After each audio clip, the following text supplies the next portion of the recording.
OK, maintenant, pour compter les points, ce qu'on va faire, c'est que, dans le fond, à chaque fois qu'un tuyau va revenir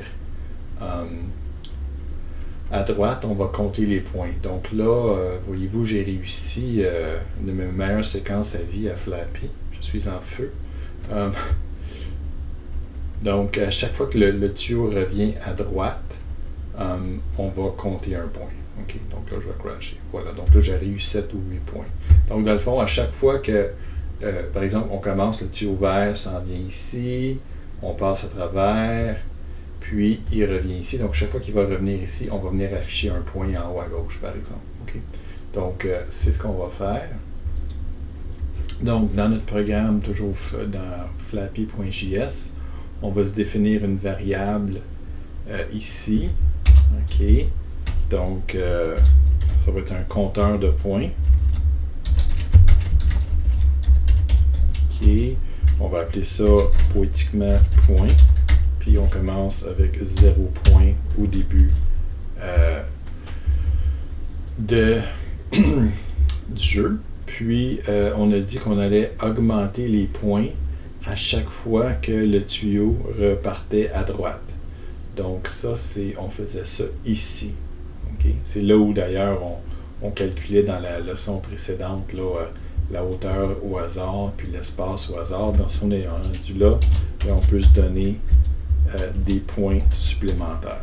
Okay? Donc on peut augmenter les points en faisant ça. Point plus plus. OK. Faudrait afficher les points aussi. OK. Donc ça, on va faire ça. On va afficher du texte. OK. Entre autres, les points. Il y a peut-être d'autres choses qu'on va vouloir afficher, là, mais pour l'instant, on va afficher du texte. On a déjà fait ça dans Pong, entre autres. On utilise la fonction fillText. On indique ce qu'on veut imprimer. Ici, c'est le nombre de points. Puis là, on va donner des coordonnées où on veut écrire ça. Donc, je vais y aller au hasard, puis après ça, on pourra l'ajouter. On va dire, par exemple, 10, 20, par exemple. OK. On peut se donner un style aussi. Un fill style. C.fillStyle.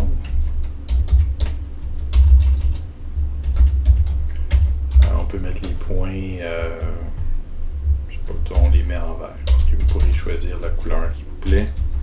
Moi, je vais mettre ça en vert pour l'instant. Bon, quand on regarde, le 0 est vraiment petit et j'ai pas réussi à passer la première colonne. Donc, la première colonne est passée, puis on est rendu à 1. Le rouge vient de passer, on est rendu à 2, puis c'est fini. Donc, là, on va vouloir mettre ça un petit peu plus gros. Pour faire ça, on va utiliser la variable font. Okay. Donc ici, j'ai du Verdana. Je ne sais pas si c'est beau ou pas du Verdana, mais encore là, vous pourrez essayer différentes polices. Donc, allons voir ce que ça peut donner. Voilà.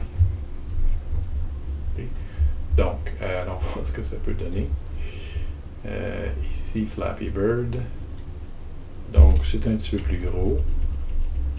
Puis, ça passe à 1, ça passe à 2. OK.